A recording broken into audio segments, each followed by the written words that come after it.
It's time to finally read Girl Goddess Queen by Bea Fitzgerald, and I am so excited.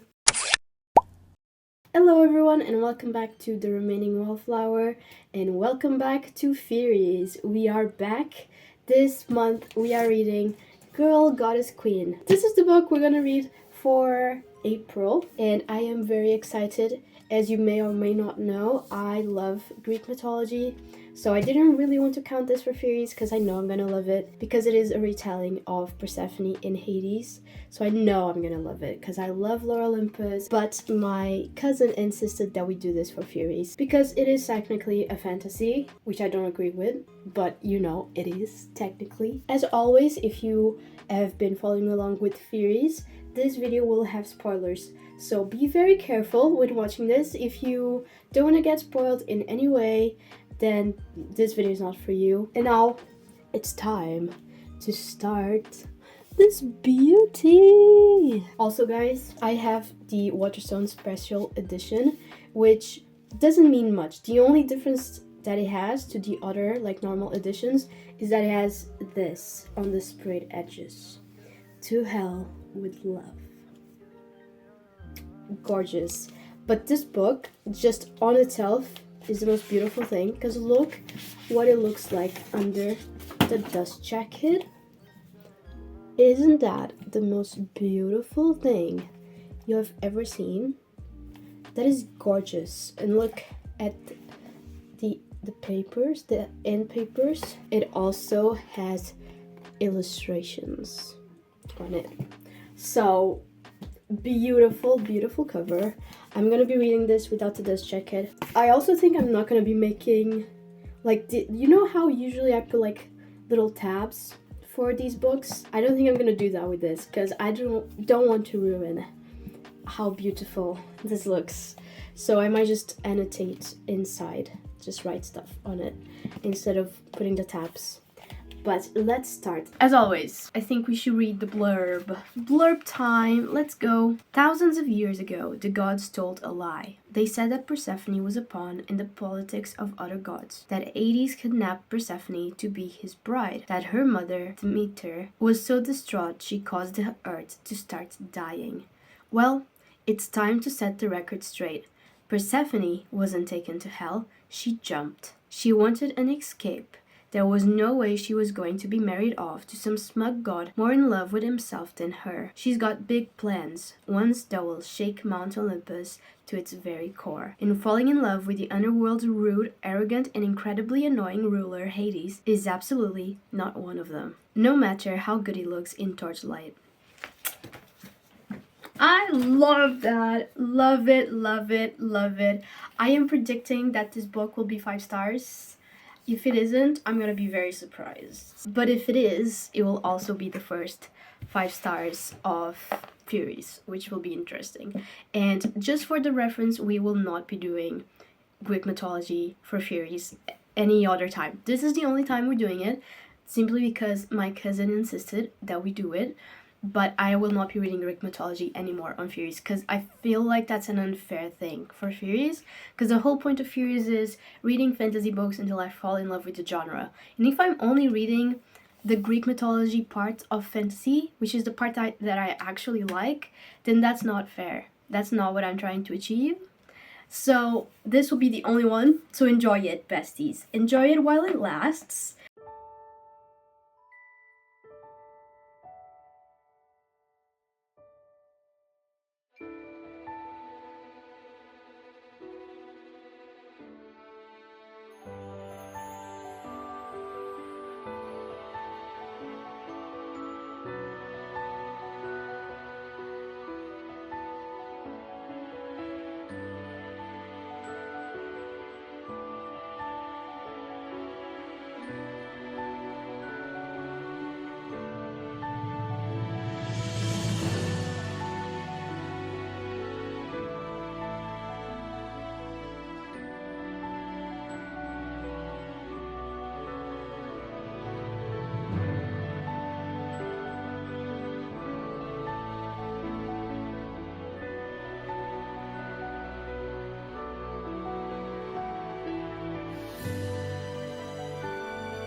little updates. I have read the first chapter, and so far, loving it.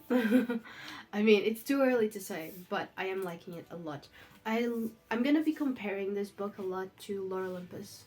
So if you haven't read Lore Olympus, I'm gonna try not to give too many spoilers for that, but if you want to be completely safe, maybe go read that. You can read it for free on Webtoon if you want. But now, the comparison I was gonna do is, compared to Lore Olympus, Persephone's personality is so different in this version of the retelling. On Lore Olympus, she's so innocent. She actually likes her powers and all of that. And in here, it's the opposite. She's not innocent. She doesn't want to be married to a man. She doesn't like believe in marriage. She thinks that her power that her dad gave her when she was 8, like to being the goddess of flowers, she thought that that was a punishment. And she also doesn't like her name because her given name is not actually Persephone, it's Kor. It will become Persephone, and I am just loving her personality in this. I love how she's so against societal norms. She's giving me badass vibes, and I love that a lot. Her relationship with her mother is also very different.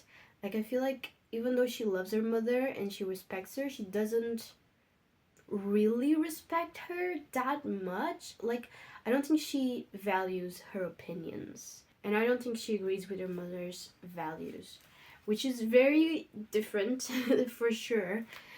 Demeter, to be honest, she kind of sucks. Not gonna lie. Like, the way she treats her was really pissing me off. Like, when she called her a whore, I was like, girl, chill out. It's not that deep.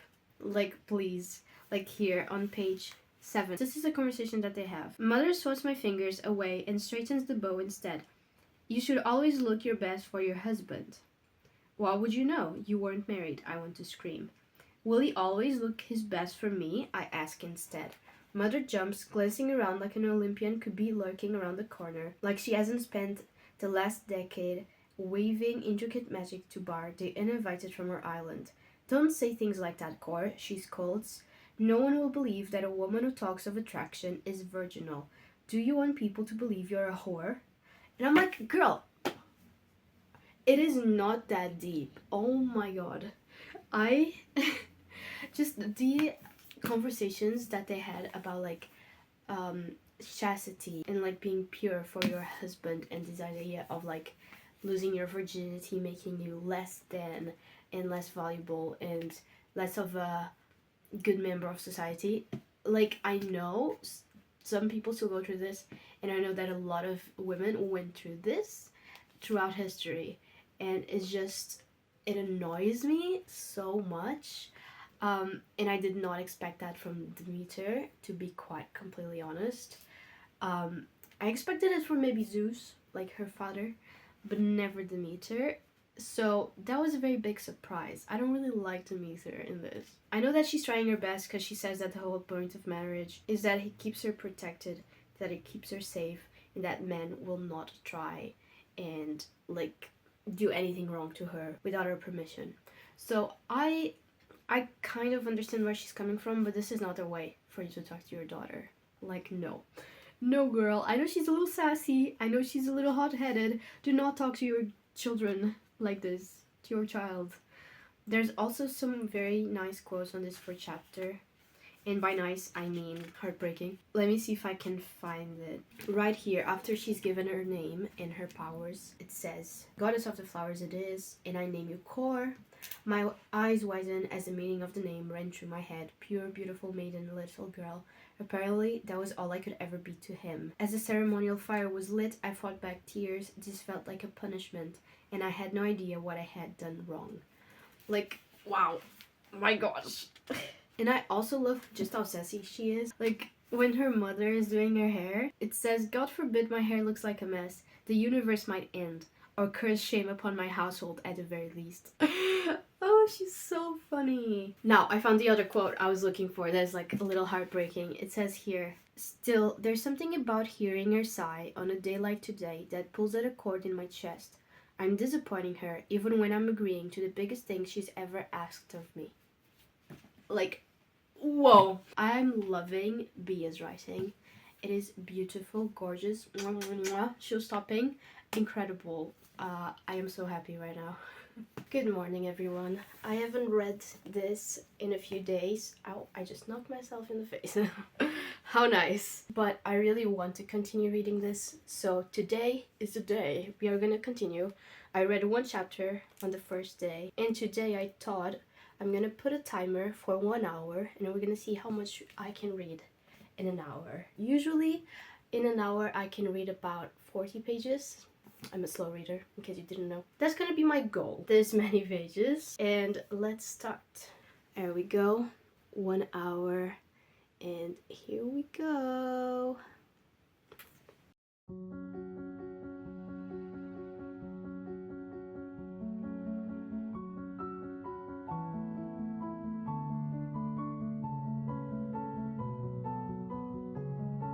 I am about to start chapter 4, and I just wanted to mention, again, I cannot get over how cool Persephone is in this story.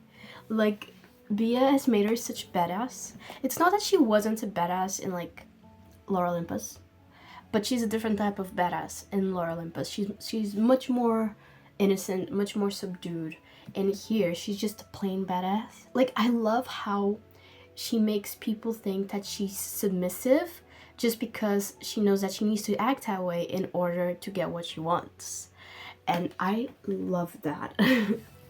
I adore that, and she's incredible. There's this quote on chapter 3 that says, "Mother said my safety was dependent on their dread, so if I need to give the gods something to fear, then very well, I'll give them hell itself." Like, girl, yes. Well, you've also gotten more explanations towards, like, the way that what's her name, Demeter, is acting, her mother, like why she's acting this way.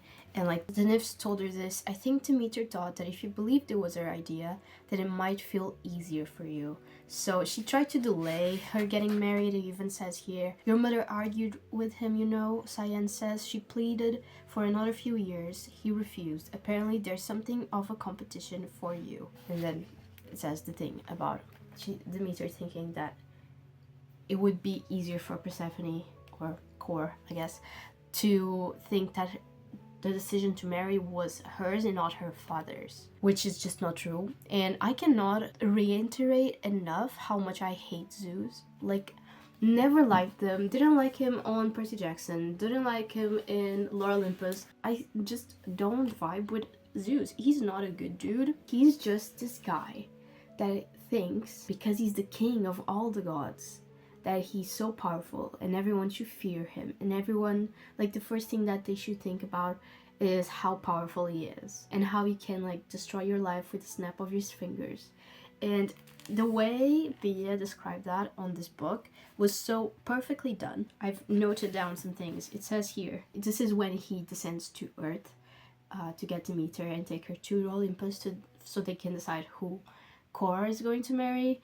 And they're talking about how they put up this beautiful spread of foods for him, and it says, "But it's all for show. Father won't be staying to eat any of it. He'll make a few withering comments, put me in my place, and then dash off to pay attention to his favorite children, or the future mother of them." And then it also says on the same page, and it's such a good description to what I was saying, like the type of man that he is. It says, "I always at the noise. Father likes to be loud. Everything about him is thunderous. He likes it best when his voice is loud enough to have people cowering. As he enters our home, the air itself tenses, crackling with the static of something other than his lightning. I fall to my knees as he enters, head bowed. I'm not sure he's angry anymore, just satisfied to break a stubborn girl down into a subservient woman. Like, if he crushes me, he'll be able to crush every person on the planet, whoever challenges him." This is exactly the way I would describe Zeus. He just has no care for anyone, which is very funny to me, because you would expect Hades, the god of literally the dead, of the underworld, to be the scariest and the worst of them all, which is just not the case. To be fair, he's not a perfect guy, but out of the three of them, out of the three kings from the gods, he is the best one out of all of them. Anyways, I'm gonna keep going, keep reading. I still have half an hour left. It's been an hour, and I managed to make it to the page that we had taught. So I'm on page 54 now. going to chapter 7. I did finish the hour right as I was starting page 52, so I just finished that right after. And my thoughts so far. She just got to the underworld. She there's a word for it. She summoned Hades? I think that's how it works. Like, she summoned him and he opened this hole on the ground to the underworld, and she just jumped in to talk to him. She asked him if she could stay there because she doesn't want to get married, and he refused. And she was like, but don't you want to piss off the Olympians? To which he doesn't. He just wants to be left alone, which, fair enough, king. I respect that. But being the sassy girl that she is, she decided to invoke the Astia thing, which I don't remember. Oh, it's called Xenia. That's the one. She invoked Xenia, which is a thing that Hestia has, where it means that you need to offer protection, like a place, like a home, and you need to be a good host, basically, to this person. It's a very strong thing that exists that you cannot break, and if you break that promise, basically, it's a fate worse than pissing off the Olympians. So he had to go with it. He's not happy about it, that he has to host this girl there, but he did promise her, because of Xenia, that he's gonna protect her and that he'll give her food and all those things and give her a home, and that he won't tell the Olympians that she's there. However, he does not want to see her, which is so funny to me. He really just wants to be left alone, and that is so valid. However, what I like about this first few conversations that we've had with Hades is how different he is to Zeus, even though they have a similar power. Like, Zeus has admittedly a little bit more power because he's also the king of Poseidon and Hades.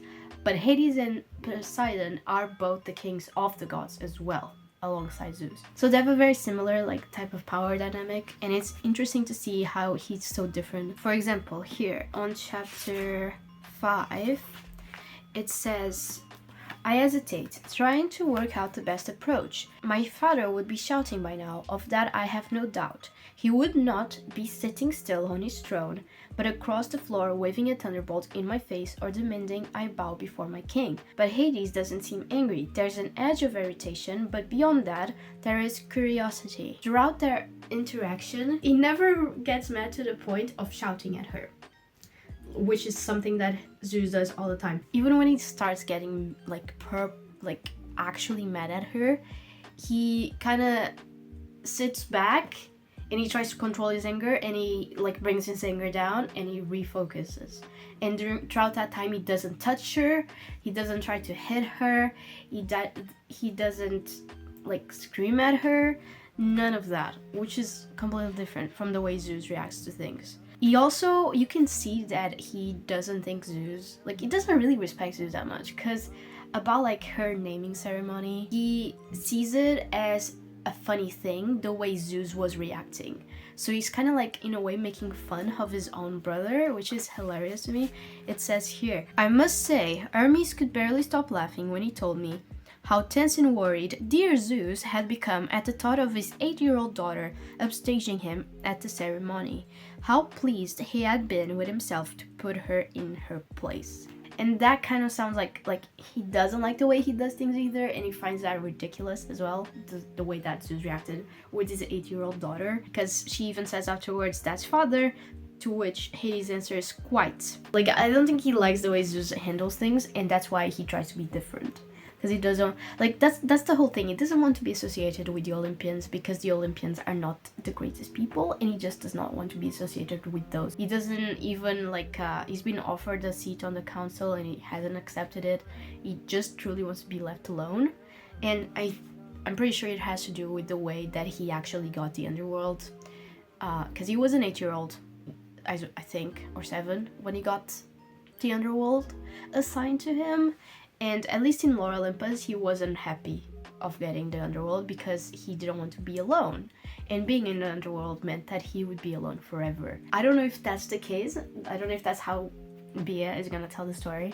but I guess we will see. But nonetheless, we know that he's a much more peaceful god, because she says here as well about the stories that they've heard of the gods, because there's always stories about the gods, and yet there's not many about Hades. At the end of this like first conversation that they have about him like accepting that he'll do that, you know, you may have your safety, you shall have shelter, and I'll even dismiss the court. I will tell no soul of your whereabouts, but I make no claim on the spirits of this realm. So if safety means that much to you, I suggest you keep your head down. If you step from this palace, you do so at your own risk, and I suggest you avoid me for the duration of your time here. I do not take kindly to being extorted. I think that phrase there, I do not take kindly to being extorted, is the key here. Because, am I wrong in thinking that extorted means like being forced to do something that you don't want to do? Like, or am I, wait, let me search. Obtain something by force, threats, or other unfair means. Yeah, so it was kind of like what I was thinking. I think that's how we got the underworld. I think that's what Zeus did with him. Like, he forced the underworld on him, and that's why he doesn't like being extorted, because that's what he's been his whole life. There's also a little thing here about their age gap, because Bia did this in a very smart way, because in Lore Olympus that's a very big thing, like their big age difference, because I think I don't exactly know how it works in the actual myths, but in Lore Olympus Persephone was born way like centuries later after Hades, so they have a very big age gap, and although she's of age, they have like literal centuries between them, and it's like a very weird thing. And even Hades feels weird about it. Like in the beginning, he's like, this is kind of odd. Like, you could be my daughter. This is a little weird. And the way that Bia did on this story was she made them the same age, which I like. I think I prefer that.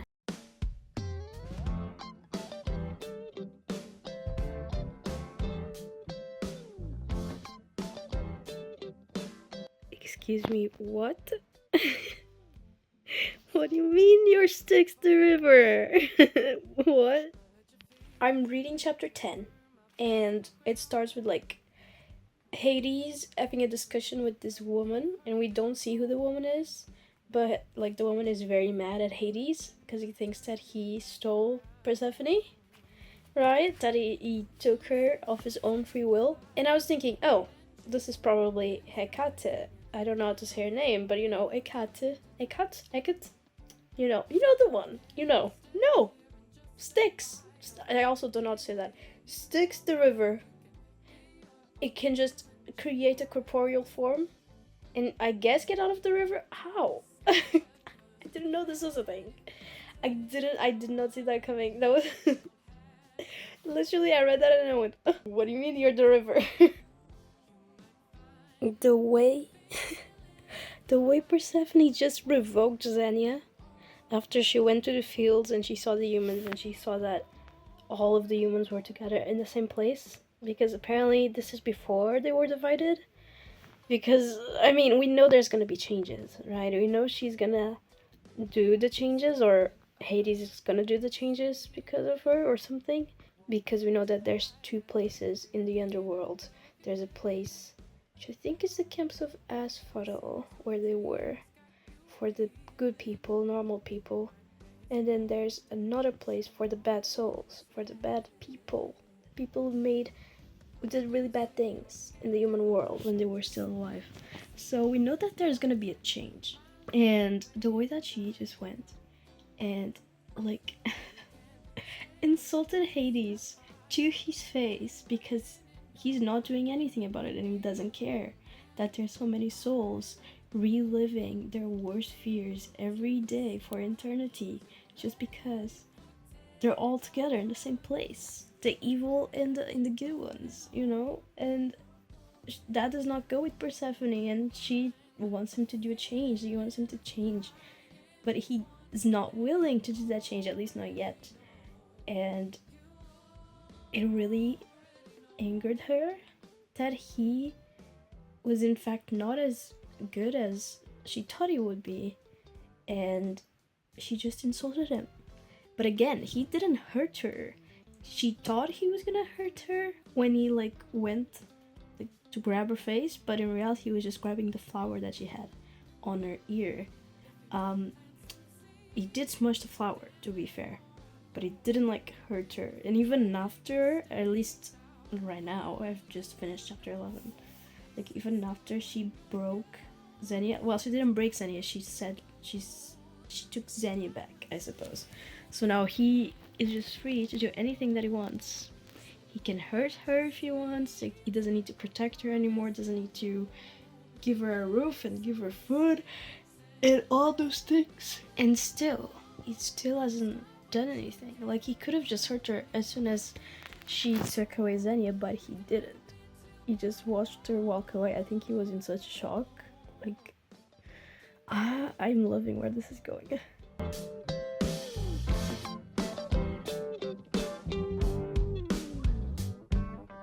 It's time for an update.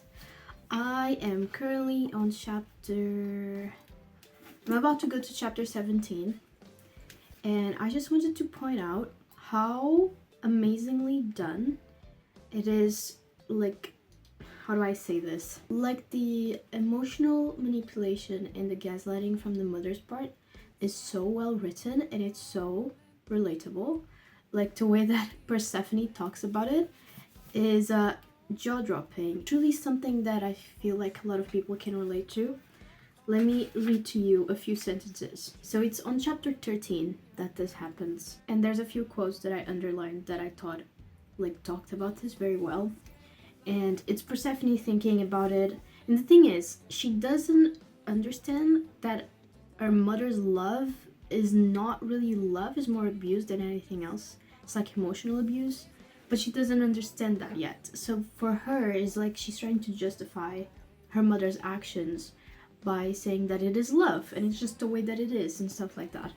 And here it says, I do so many things to make mother happy. How have I failed without even noticing? That is one. Then the second one is, it always felt like the rules were shifting. I could never predict what wouldn't be allowed until I got into trouble for it.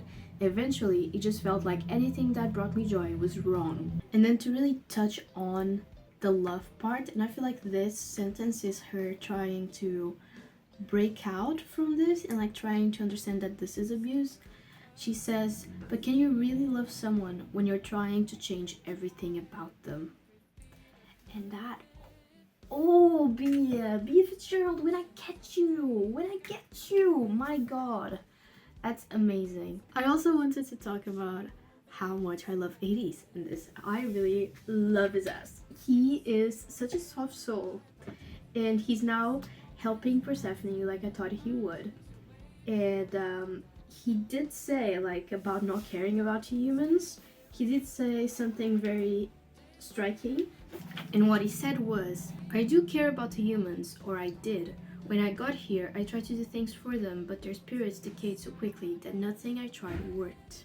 So this, about spirits decaying, like, this makes perfect sense why he couldn't do anything, because we saw that when Persephone talked to the spirits, she could only actually talk to a spirit when she kind of like gave life a little bit to one of the spirits. I think the reason why she's able to do that is because not only is she the goddess of flowers, is also because she's the goddess of fertility.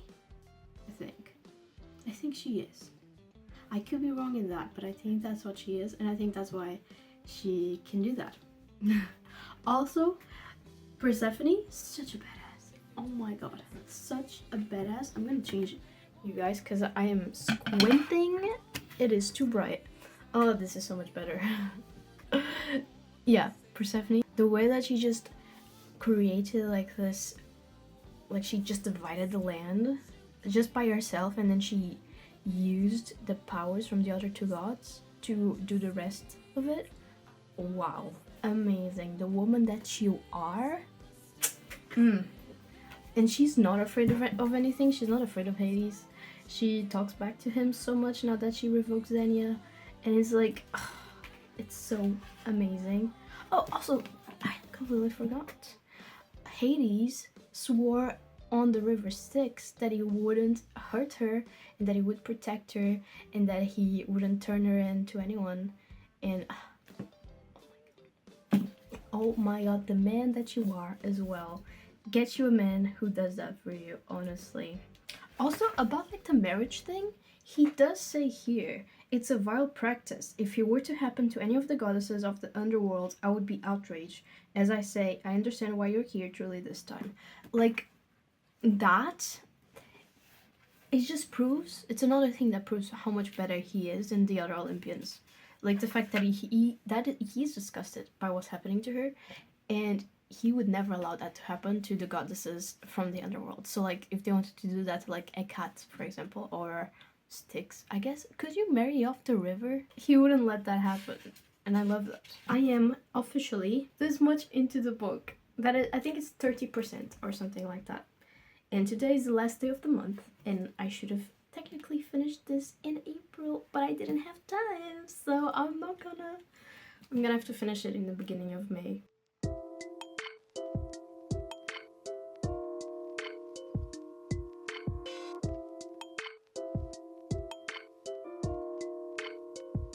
I've officially made it halfway with this book, so it's time for a little update.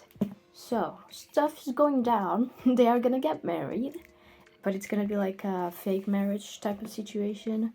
Hades had asked her to marry him before, because that was the only way of her being safe enough, like Zeus not taking her out of the underworld and force her to marry someone else. And she didn't accept that. But now that she saw that Zeus was threatening to like do really bad harm to whoever was hiding her or whoever kidnapped her, and she doesn't want to cause harm to Hades because she's starting to fall in love with him. So she brought back the marriage question, and she basically asked him to marry her, and he accepted. I can't wait to see Zeus's reaction to this and her mother's as well. I think it's going to be very interesting. I think she's going to be very condescending. And then we also just had Persephone talk to Hecate for the first time. I still don't know how to pronounce her name. Is it Hecate or Hecate?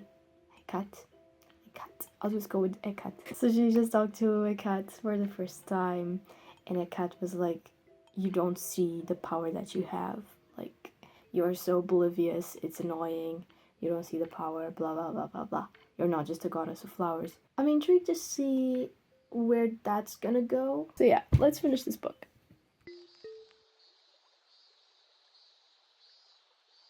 Okay, besties. I need to update you on this.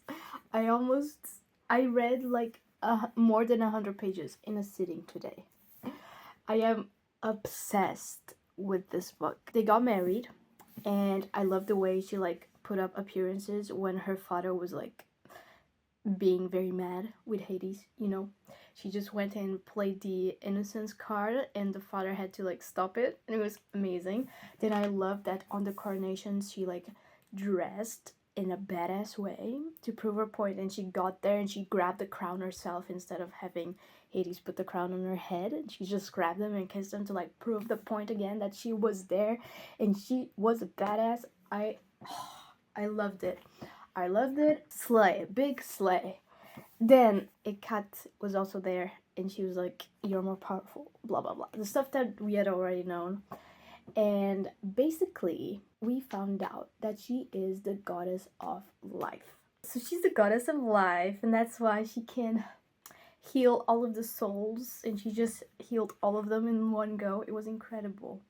And she just made freaking paradise in one go as well, because she is that powerful, and it is incredible. There's some quotes that I want to read to you.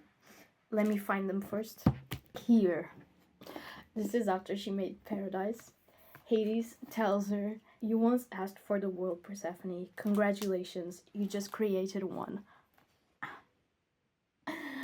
Wow. Wow.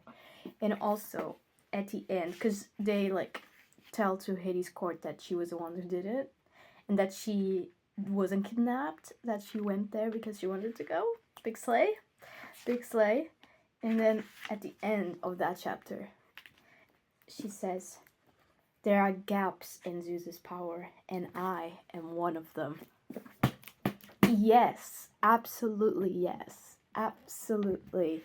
Okay, other little things. The mother wasn't at the wedding, which I kind of expected, I think.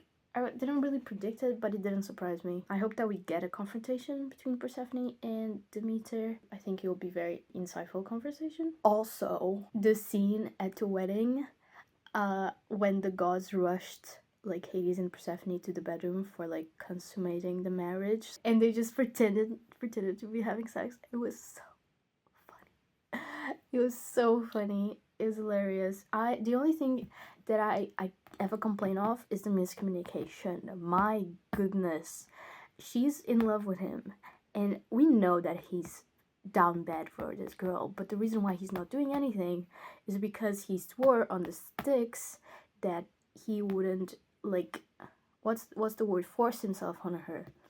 And that is why he's not doing anything, because he thinks that she doesn't like him that way.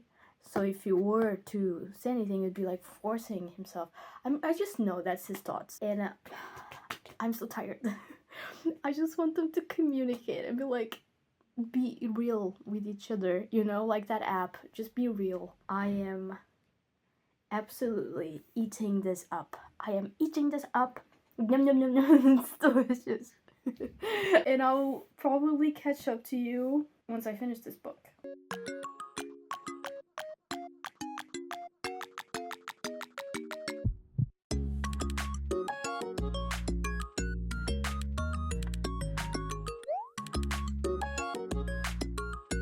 Hello everyone. Let's talk about Girl Goddess Queen and wrap up this video as well. So I finished this morning.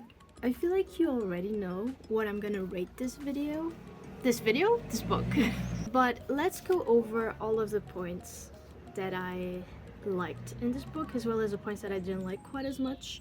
Starting with, I love the description of Hades and Persephone. Like, I love how they were portrayed in this retelling. I love that Hades was like this soft boy, very respectful boy. And I love how Persephone was just so strong. I thought he made her a lot of justice. Also love that the story ended up coming full circle at a point, because it does start with her wishing for the world, and then there's that sentence after she like creates the afterlife where Hades goes, when you were 8 you asked for the world, congratulations, you just made one, you know. So it came full circle, and I really like that. And also, still about Hades and Persephone, I love the contrast between them. Kind of like, I love that they complement each other, because they both want different things, but also at the same time they have quite a few things in common as well, like the way they protect the people that they love so intensely. I also thought that the depiction of manipulation from the point of view of a mother and daughter relationship was really well done. And also, I like that they showed that the reason why the mother acts this way is because she was forced forced to act that way. Obviously, it doesn't excuse her behavior, but I did like that little bit of information for this. Also, Styx, what a great character. What a great character. In addition to all of the things I've just said, I think also the depictions of love, like the different types of love, and also like the trust that exists in relationships, not only like romantic relationships but also friendships, and even the talk about sex, like how sex is more about a deeper feeling than it is the urge for pleasure. Like, I thought it was really masterfully done. Also, just the general thing of women empowered, and the way that Bia made me realize that even goddesses are given such minor roles in when it comes to like power, just because the men are afraid of how much power women get, because they are afraid that they are going to overthrow them, which is something that still translates to our society today. Like, this still happens. Women still don't have as much power as they could have because men are scared. Which is sad to think about, but it's important to think about for sure. And also, it's important to see how we can take our power back, you know?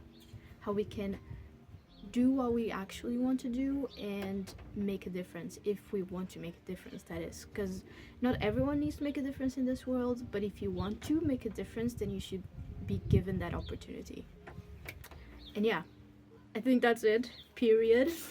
That's all the things I had to say about this. Mwah, mwah, mwah. I love you. 5 stars. 5 out of 5.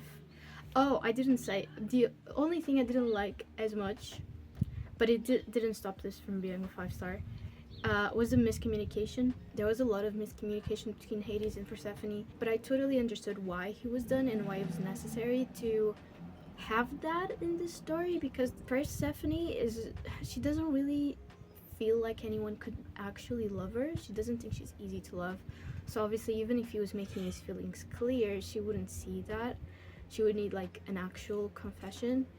And from Hades' POV, like he didn't want to impose himself on her, because that's what people have been doing her whole life, and he didn't want to be like that. And by putting his feelings on her and by telling her his feelings, he felt like he would be doing that. So I totally understand why it was necessary for the plot. And although it was deeply annoying at times, it made a lot of sense to the story. So there you go. Those were my thoughts for Girl Goddess Queen. And yeah, let me know if you liked this book in the comments. And this will be the video for today. If you liked it, feel free to like and subscribe and turn on the notifications. It will let you know when I go live or I post a new video, and it helps me out a lot as well. And with that, I will be seeing you. Bye!